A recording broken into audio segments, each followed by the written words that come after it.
అప్పుల బాధతో భార్యాభర్తలు బలవన్మరణానికి పాల్పడినటువంటి ఘటన మహబూబ్ నగర్ జిల్లా నవాబ్పేట మండలం జంగమాయపల్లిలో ఘటన చోటు చేసుకుంది. ఒక్కసారిగా భార్యాభర్తలు ఇద్దరు బలవన్మరణానికి పాల్పడడంతో గ్రామస్తులందరూ ఒక్కసారిగా షాక్ తిన్నట్టుగా అయిపోయింది. వాళ్ళిద్దరికీ కూడా 11 నెలల పాప, ఆ పాపను చూసైనా కనికరం రాకుండా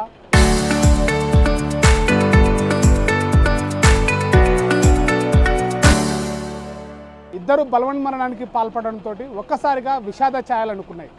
ఈ యొక్క బలవన్మరణానికి పాల్పడుతున్నటువంటి నేపథ్యంలోనే చనిపోతున్న ముందు తన అన్న తమ్ముడికి ఫోన్ చేసి ఇలా చనిపోతున్నామంటూ వీడియో కాల్ చేసినటువంటి మాటలు గ్రామంలో విషాద ఛాయలు అలుముకున్నాయి. ప్రస్తుతం చనిపోయినటువంటి వ్యక్తి రవి వాళ్ళ తమ్ముడు ఆనంద్ ఉన్నాడు.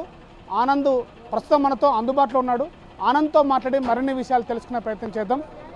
చెప్పు ఆనంద్, అసలు అన్న రవి ఎలా చనిపోయాడు, అసలు ఏం జరిగింది ఈ విషయాల పట్ల? మొదటి నుంచి ఏమైనా అనుకున్నారా? ఏం జరిగింది? ఏం అనుకోలేదు సార్, మొదటి నుంచి కూడా మంచిగానే ఉన్నారు. కానీ వాళ్ళకు అప్పులో కొంచెం ప్రాబ్లం వల్ల దాని గురించి ఇంట్లో అప్పులు ఎక్కువై అమ్మ ఇట్లా అనడం వల్ల వాళ్ళు అట్లా సూసైడ్ చేసుకున్నారు. చనిపోయే ముందు నాకు ఒక వీడియో కాల్ చేశారు సార్. వీడియో కాల్ చేసి ఇట్లా నేను చనిపోతున్నాం రా అని చెప్పి ఫోన్ కట్ చేసి నేను అప్పుడు ఇంకా మా పక్కల వాళ్ళకి ఫోన్ చేసి వెళ్ళమని చెప్పి.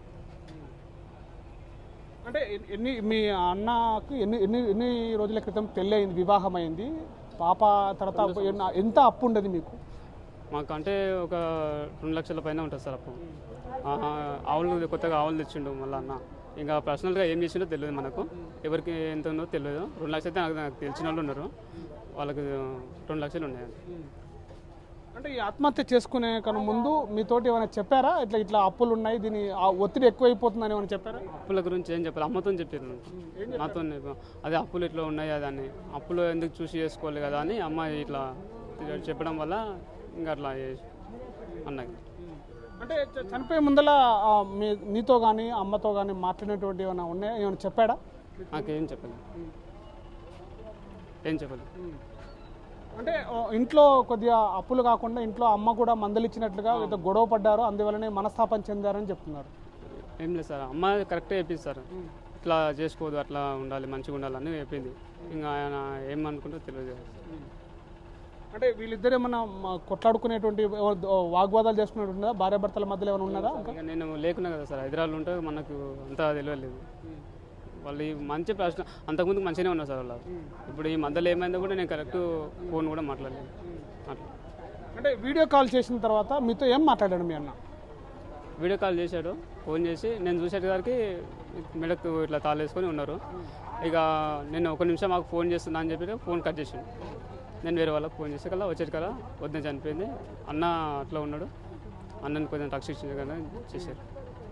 అంటే ఇంటి నుంచి వెళ్ళిపోయినప్పుడు అమ్మ కానీ ఎవరన్నా పలకరించారా? రాత్రి ఇంటికి రాలేదు, ముందు రోజు ఎందుకు రాలేదు, ఎక్కడ పోయారని ఎవరన్నా ఆరాధీశారా? చేశారు, చైన్ కన్నా ఉంటారని చెప్పారు. అమ్మ ఇలా అడిగితే చైన్కి పోయారని చెప్పారు. చైన్ కన్నా ఉన్నారు, చైన్ కన్నా ఉండి ఇట్లా చేసుకుంటారు. అంటే ఎవరు చూశారు చనిపోయినటువంటి విషయం? మొదటగా అక్కడికి వెళ్ళి ఎవరు చెప్పారు, ఎవరు చూశారు? మా ఇంటి ముందల సీను అని నేను పంపించిన వాళ్ళని. నాకు వీడియో కాల్ చేశారు కదా, అప్పుడు నేను పంపించిన ఇట్లా మా అన్న వదిన ఇట్లా వేసుకున్నారు, తొందరగా వెళ్ళి కాపాడని చెప్పింది. పోయి చూసేసరికి వదిన చనిపోయినట్లుంది, ఇంకా అన్న అట్లా ఉన్నాడు. అంటే ఆ సమయంలో వీళ్ళిద్దరూ ఊరేసుకునేటువంటి బలవన్మరణకు పాల్పడుతున్న నేపథ్యంలో ఈ పాప ఎక్కడున్నది? చిన్న పాప ఎక్కడున్నది? చిన్న పాప పక్కలో పెట్టిరంట, పక్కలో ఉయ్యాల కట్టి ఉయ్యాలలో పెట్టిరంట.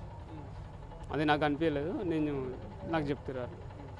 అంటే ముందు రోజు నుంచి కూడా ఎప్పుడు పొలంలోకి వాళ్ళు వెళ్ళారు, ఆ తర్వాత ఎప్పుడు అమ్మకి ఇట్లా అనుమానం గిట్లా రాలేదా? ఇట్లా కొట్లాడి వెళ్ళిపోయారు, ఏదైనా జరుగుతుంటుంది అని చెప్పేసి ఎప్పుడు పోలేరు. అట్లా పోయినా మళ్ళీ వచ్చేవాళ్ళు. ఇట్లా ఇంతకుముందుకు పోయినా కూడా ఏం పోకుండా వచ్చి, కానీ ఇట్లా పోయినా వచ్చి ఒక దగ్గరనే ఉన్నారు. అంటే అక్కడ వైపు నుంచి, అంటే మీ వదిన వైపు నుంచి కూడా అంటున్నది ఏంటంటే అసలు అప్పు లేదు, ఏమీ లేదు, వివాహం అయ్యి కూడా 2 సంవత్సరాలు అవుతుంది, పాప కూడా 11 నెలలు ఉంది, అప్పులు ఏమి లేవు అని చెప్పేసి వాళ్ళు చెప్తున్నారు. ఇది అప్పులు కాదని అంటున్నారు. ఇంటి పక్కల వాళ్ళని అడగండి సార్, మేము ఆవులు కూడా తెచ్చినాము మధ్యలోనే, ఆవుల గురించి కూడా చేసుకుంటుండు. ఇది వాళ్ళ వైపు నుంచి చెప్తున్నది ఇదేమో, మీరు చెప్తున్నది ఏమో అప్పు ఉంది అంటున్నారు. అప్పు ఎంత ఉంది మీకు మొత్తం కలిపి? 2 లక్షల పైన ఉంటుంది. 2 లక్షల 2 లక్షల పైన ఉంటుంది. సో ఇది జరిగినటువంటి ఈ యొక్క ఘటన పైన కూడా బలవన్మరణానికి పాల్పడడంతో ఇద్దరు రవి లావణ్య ఇద్దరు నవాపేట మండలం జంగమయ్యపల్లి గ్రామంలో అప్పుల ఊపిలోకి కూరుకుపోయారు. గత 2 సంవత్సరాల క్రితం వివాహం జరిగింది. వీళ్ళిద్దరికీ కూడా రవి లావణ్యకు 11 నెలల పాప ఉంది. ఈ పాప చిన్నారి పాపను చూసైనా వీళ్ళ యొక్క బలవన్మరణానికి ఆపుకోలేకుండా ఒక్కసారిగా చింత చెట్టుకి తమ యొక్క పొలంలో ఉన్నటువంటి చెట్టుకు బలవన్మరణానికి పాల్పడడంతో కూడా ఒక్కసారిగా గ్రామంలో విషాద ఛాయలు అలుముకున్నాయి. 2 లక్షల రూపాయలకు పైగా అప్పు ఉంది. ఈ అప్పు తీర్చలేకనే ఇంట్లో తన తల్లి మందలించింది. ఆ మందలించడంతో ఒక్కసారిగా వాళ్ళు రాత్రి తమ యొక్క సొంత పొలంలో దగ్గరికి వెళ్ళి అక్కడే ఉన్నారు. మరి మరుసటి రోజు ఉదయం వచ్చి టిఫిన్ చేసిన తర్వాత తన తమ్ముడికి ఆనంద్ హైదరాబాద్లో ఉంటుండ తన తమ్ముడికి వీడియో కాల్ చేసి నేను మీ వదిన చనిపోతున్నామని చెప్పారు. తను వెంటనే గ్రామస్తులకి సమాచారం ఇవ్వడంతో అక్కడికి వెళ్లే లోపలనే రవి ప్రాణాపాయస్థితిలో ఉన్నాడు. లావణ్య చనిపోయింది. మృతి చెందినటువంటి ఘటన వెంటనే ప్రభుత్వ హాస్పిటల్కి చేత ఇప్పుడు ప్రాణాపాయస్థితిలో కొట్టుమిట్టాడుతున్నటువంటి పరిస్థితి కనబడుతుంది. ఈ ఒక్కసారిగా ఈ యొక్క ఘటనతోటి నవాపేట మండల వ్యాప్తంగా అటు జిల్లా వ్యాప్తంగా కూడా చర్చనీయాంశంగా మారినటువంటి పరిస్థితి కనబడుతుంది. ఈ యొక్క నవాపేట ఘటనతోటి కూడా ఒక్కసారిగా చర్చనీయాంశంగా మారినటువంటి పరిస్థితి కనబడుతుంది. కెమెరా పర్సన్ నర్సింగ్తో శివాజీ, RTV, మహబూబ్నగర్ జిల్లా. చరిత్ర సృష్టించినోడు ఇప్పుడు ఆ చరిత్రని తిరగరాయబోతున్నాడు. అబద్ధాల గోడల్ని బద్దలు కొట్టి నిజాలను రాగా మీ ముందుంచబోతున్నాడు. నిజమైన వార్తల కోసం వెంటనే డౌన్లోడ్ చేసుకోండి రా యాప్ని.